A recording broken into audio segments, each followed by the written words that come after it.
untuk kita semua. Perkenalkan, nama saya Christina Malo, kelas G, Prodi Pendidikan Anak Usia Dini. Saya menjelaskan tentang bagaimana nilai dan norma konstitusional Undang-Undang Dasar 1945 dan konstitusionalitas ketentuan perundang-undangan. Kita mempunyai dua macam pengertian tentang konstitusi itu, yaitu konstitusi dalam arti sempit dan konstitusi dalam arti luas. Dalam arti sempit, konstitusi merupakan suatu dokumen atau seperangkat dokumen yang berisi aturan-aturan dasar untuk menyelenggarakan negara. Dalam arti luas, konstitusi merupakan peraturan baik tertulis maupun tidak tertulis yang menentukan bagaimana lembaga negara dibentuk dan dijalankan. Konstitusi diperlukan untuk membatasi kekuasaan negara dan memberi jaminan HAM bagi warga negara. Konstitusi mempunyai materi muatan tentang organisasi negara, HAM, prosedur, mengubah undang-undang dasar, kadang-kadang berisi larangan untuk mengubah sifat tertentu dari undang-undang dasar. Pada awal era reformasi, adanya tuntutan perubahan Undang-Undang Dasar Negara Republik Indonesia 1945 didasarkan pada pandangan bahwa Undang-Undang Dasar Negara Republik Indonesia 1945 belum cukup memuat landasan bagi kehidupan yang demokrasi, pemberdayaan rakyat, dan penghormatan terhadap HAM. Di samping itu, dalam tubuh Undang-Undang Dasar Negara Republik Indonesia 1945 terdapat pasal-pasal yang menimbulkan penafsiran bagaimana atau lebih dari satu tafsir, multi tafsir, dan membuka peluang bagi penyelenggaraan negara yang otoriter, sentralistik, tertutup, dan berpotensi tumbuhnya praktik korupsi.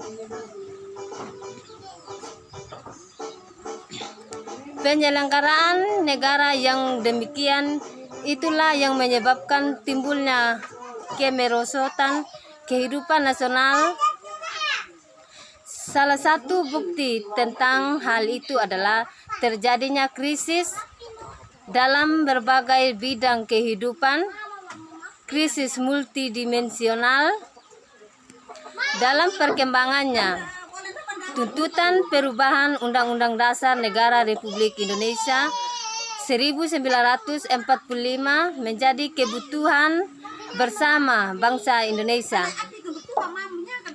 Berdasarkan MPR, hasil pemilu 1999 sesuai dengan kewenangannya yang diatur dalam pasal 37 Undang-Undang Dasar Negara Republik Indonesia 1945 melakukan perubahan secara bertahap dan sistematis dalam 4 kali perubahan.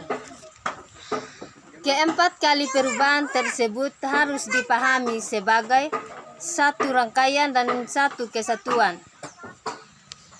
Dasar pemikiran perubahan Undang-Undang Dasar Negara Republik Indonesia adalah kekuasaan tertinggi di tangan MPR, kekuasaan yang sangat besar pada Presiden, pasal-pasal yang terlalu luwes sehingga dapat menimbulkan multitafsir, kewenangan pada Presiden untuk mengatur hal-hal penting dengan undang-undang dan rumusan Undang-Undang Dasar Negara Republik Indonesia 1945 tentang semangat penyelenggaraan negara belum cukup didukung ketentuan konstitusi yang sesuai dengan tuntutan reformasinya.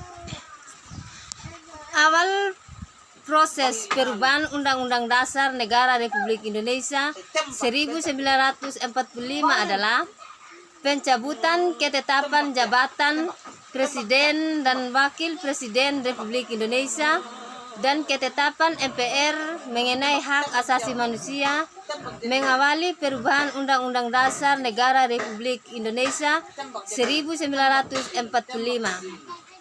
Proses perubahan Undang-Undang Dasar Negara Republik Indonesia 1945 dapat diketahui hal-hal sebagai berikut.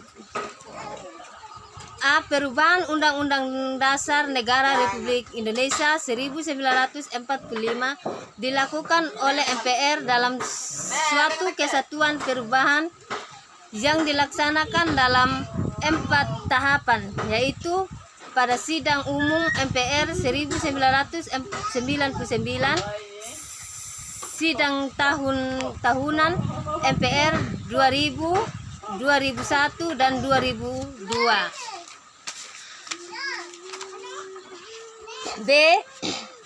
Hal itu terjadi karena materi perubahan Undang-Undang Dasar Negara Republik Indonesia 1945 yang telah disusun secara sistematis dan lengkap pada masa sidang MPR tahun 1999, 2000 tidak seluruhnya dapat dibahas dan diambil keputusan. C. Hal itu berarti bahwa perubahan Undang-Undang Dasar Negara Republik Indonesia 1945 dilaksanakan secara sistematis berkelanjutan karena senantiasa mengacu dan berpedoman pada materi rancangan yang telah disepakati sebelumnya. Undang-Undang Dasar Negara Republik Indonesia 1945 menempati urutan tertinggi dalam jenjang norma hukum di Indonesia. Berdasarkan ketentuan ini, secara normatif undang-undang isinya tidak boleh bertentangan dengan undang-undang dasar. Jika suatu undang-undang isinya dianggap bertentangan dengan undang-undang dasar, maka dapat melahirkan masalah konstitusionalitas undang-undang tersebut. Warga negara dapat mengajukan pengujian konstitusionalitas suatu undang-undang kepada Mahkamah Konstitusi. Demikian resume saya. Terima kasih.